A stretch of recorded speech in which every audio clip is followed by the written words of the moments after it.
Hey, good morning, Facebook viewers. Renee Nelson here from 10 News this morning. And hey, today we're talking about a really interesting topic. I am very interested in, being a parent myself. We are talking about how do you know when your kid is ready to visit a haunted house. And today we are with Anne. Help me say your last name again. Malinoski. Anne Malinoski. And Anne is with the San Diego Family publication right here. And we've been thumbing through this. A lot of great content in here that we've been looking at. This is kind of an important conversation and how timely it is right now. And I'm sure there isn't just one clear answer, but maybe clues?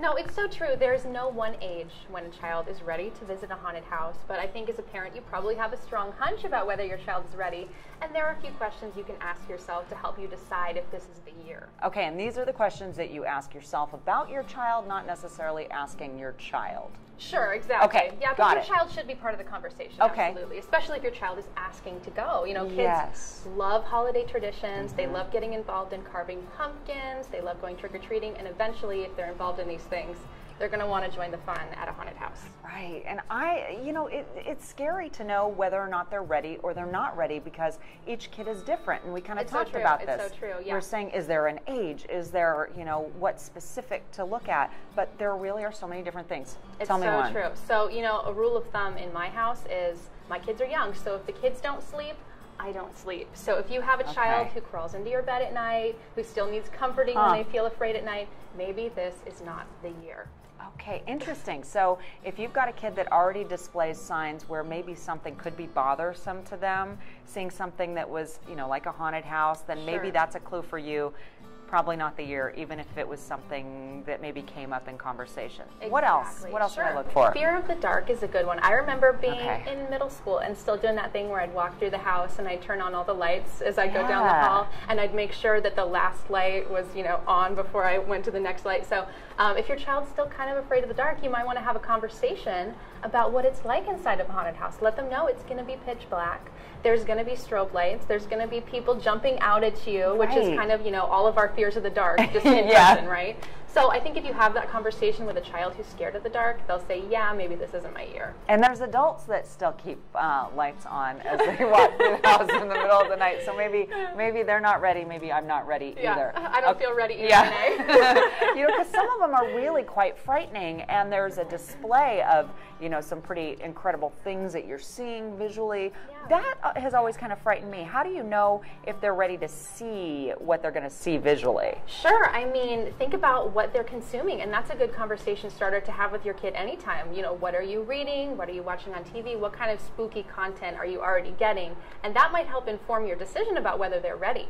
Yeah, because, some movies you know really easily because there's a rating on the movie. It says, R or PG-13, and you can kind of go, hey, that's not for my 7-year-old, or it's not for my 12-year-old yet, maybe. But with a haunted house, what do you look for? How do you know? How do you know if it's R-rated or PG-13 rated? Well, a huge clue is where's the location of the haunted house. If the haunted house is hosted downtown at night, they're probably looking for an adult crowd. But there are a lot of haunted houses that are at the elementary school carnival, in the school library, and those are probably going to be more geared at ages 6 to 12. Maybe a local scout troop has set one up in the neighborhood to go through. If kids are going in happy and coming out happy, that's probably a good clue. That's a great clue. You look at the end of the line and you see if anyone's crying. If they are, maybe skip that one for that day. Age groups, though, can we talk a little bit about, we've got grade school age, middle school age, high school age, and you're kind of monitoring all of this. Right. Grade schoolers, anything specific for them? Oh gosh, I don't know. I have a 4-year-old. Okay. He is unusually fearful for a 4-year-old. Okay. So I don't think he even knows about haunted houses. I'm not going to bother him with the knowledge. Don't even bring when it you're up. talking about teenagers, there's probably a little bit more peer pressure involved.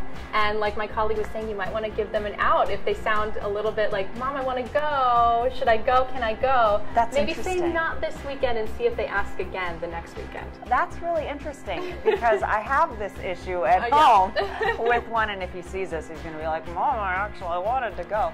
But, that's interesting that they may bring it up just to kind of feel and test the waters, but maybe it's not something they've committed to in their minds.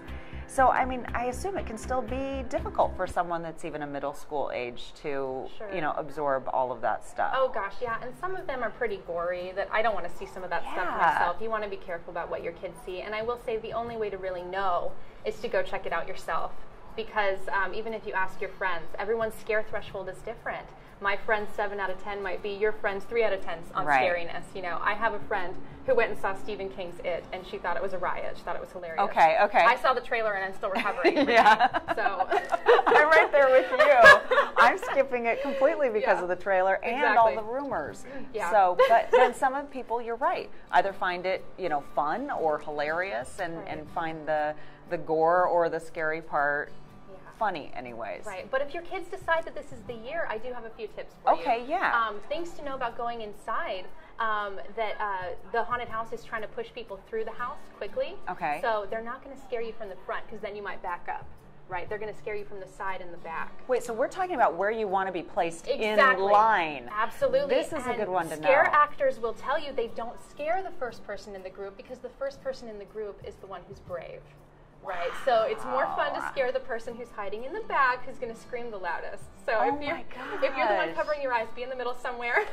Yeah, or lead the group and be brave for 5 minutes, knowing it's the guy behind you that's really going to suffer the consequences. And another thing you can tell your kids is they're not going to touch you, they're not going to grab you. That's a huge liability. So you don't have to be afraid of the people inside the house who are there to scare you actually grabbing you. And we know that for sure. Right, yeah, they're not going to do that. Okay, I've always worried about that, you know, because if you're sending your little kid into a haunted house. Yeah, not to worry. Okay, so those are great tips. And we are on Facebook Live right now. Hey, if you guys have any questions for Anne right here, let us know. We'd love to hear your comments and your questions, and we can definitely take those from you. I'm going to refresh my screen here a little bit, so hopefully I could see some of your comments. But interesting information.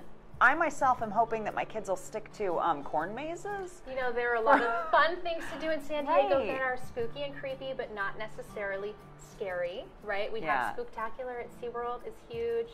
Beaumont Park, they do crafts and costume contests, and nobody's going to scare the kids. You know, Balboa Park does an annual event where they actually drop a pumpkin from the Air and Space Museum roof, which is so fun to watch. I mean, that's cool. Yeah, there's plenty to do in San Diego if your kids aren't quite ready for the scary events. Okay, that's good to know. But hey, if your kids were ready, tell us, what age were they ready? I'm really interested to see. I've got a 7-year-old and a 12-year-old at home. They both think they're ready. Of course, I'm on the fence, but I'd love to hear, you know, when you guys thought they were ready. And we do have quite a few people with us. Thanks so much for being here. Peter Lynn, great to have you here with us this morning. Good morning. Jesse, good morning. Larry, good morning to you as well. And guys, seriously, what age? What's too young? What's too old? And like Anne said, there isn't a specific age that we're talking about. But if you're just joining us, we are talking about, you know, how do you know when your kid is ready to go through a haunted house? And you gave some great tips. Let's run through them again for people that are just joining us. One way to tell is they can't comfort themselves at night if they get scared. They need your help and comfort. That's a good sign that you're going to get some crummy sleep if this is too scary. Okay, and no parent wants crummy sleep. Exactly. And the other one? The other idea, if they're afraid of the dark. It's pretty dark in there. The other thing you can use to help inform your decision, what are they already consuming? Those Goosebump books are pretty creepy. They might be ready if they're reading Goosebumps and loving them. So ask your kids, what are they doing? And of course, go visit the house yourself. That's the only way to know for sure. Yeah, just like how some parents preview movies to see if they're good or for their kids to watch. Exactly. You know, it's a good idea. Speaking of movies, I was going to mention commonsensemedia.org. Okay. It's a great place to look. Just type in the name of the film and you can get parents' reviews and kids' reviews. You get an age recommendation. And it breaks it down into categories so you can see what's the level of violence, what's the language like, and even things like how much consumerism, you know, is this just a big toy ad? Right. If that's important to your family, you can check it all out on that website. That's really interesting, and I have actually used that once with Star Wars and trying to figure out, was my youngest old enough to go see it, and which parts maybe do I need to cover their eyes if I need to do that. So that's a great resource. Thank you, Anne, so much for being with us today. I really appreciate it. Yeah, it's been a great conversation. Interesting information, but hey, weigh in. We'd love to hear, when was the right age that you felt like your kids were ready to go to a haunted house? Are you still on the fence? And of course, leave us any questions that you have, and we'll be back with you shortly. Thanks so much.